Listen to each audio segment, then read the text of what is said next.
دوست پوچھتے ہیں کہ دین کا نیا علم حاصل کرنا شروع کیا ہے، اب ماشاءاللہ دعا کریں کہ اللہ اس میں برکت عطا فرمائے۔ آمین۔ دوسرا، میرے لیے کوئی ایسی تفسیر بتا دیں جو بہت آسان قسم کی ہو اور میں ایزیلی اسے سمجھ سکوں، تفسیر کا نام اور مصنف کا نام بتا دیں۔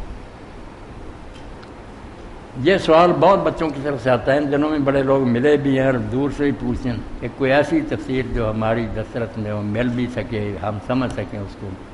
پہلے بڑی اونچی کتابیں بتا دیں، کیا سمجھیں گے بیچارے۔ ہاں جی، تو اس کے لیے اگر وہ سمجھنا چاہتا ہے کہ بریلوی علماء نے قرآن کی کیا تفسیر کی ہے، تو اس کے لیے اور چھوڑیں ضیاء القرآن، پیر محمد کرم شاہ اللہ تعالیٰ رحمۃ اللہ، دسترس رائے شریف ڈال کے پڑھے لکھے تھے، عالم تھے، جامعہ ادب سے فارغ، انہوں نے ضیاء القرآن، ضیاء النبی، وہ قرآن پڑھے یا سیرت پر، یہ اعلیٰ ترجمہ اردو شرح بھی بہت اچھی ہے۔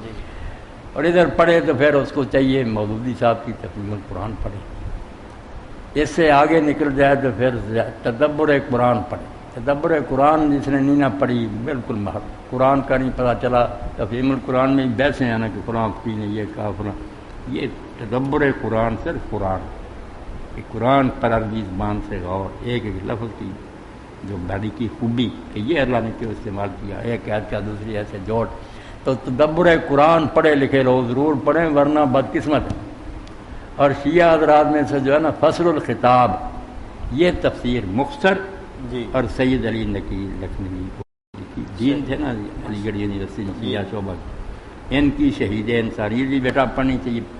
جب 13 صدیاں پوری ہو گئی نا امام حسین علیہ السلام کی شہادت کو، 14ویں صدی شروع ہوئی، تو پھر یہ سوال پیدا ہوا کہ اس موقع پر دنیا کو کچھ تحفہ دینا چاہیے۔ امام کا جو کام تھا وہ کیا تھا؟ لوگوں نے مٹی میں ملا دی، کچھ نے کہا یار ایک آدمی نے نادانی سے کام کیا، نظر آتا تھا کہ دنیا ساری خلاف ہے، فوج ساتھ نہیں تھی، چند بچوں کو اور عورتوں کو لے کر وہ میدان میں چلا گیا، ایک حماقت کہنا چاہیے اس کے خلاف۔ کچھ اس طرح بیٹا تبصرہ کرنے لگے، کچھ نے کہا نہیں لوگوں نے بے وفائی کی، کوفیوں نے دھوکہ ہو گیا، کچھ نے کچھ کہا، کچھ نے کہا خلیفہ کے خلاف کیوں کہا۔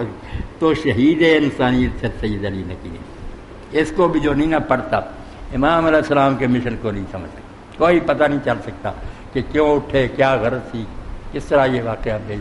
شہید انسانیت 14ویں صدی کا تو، اور تفسیر ہے فصل الخطاب، مختصر ہے، لمبی چوڑی بحثیں نہیں، نچوڑ ہے۔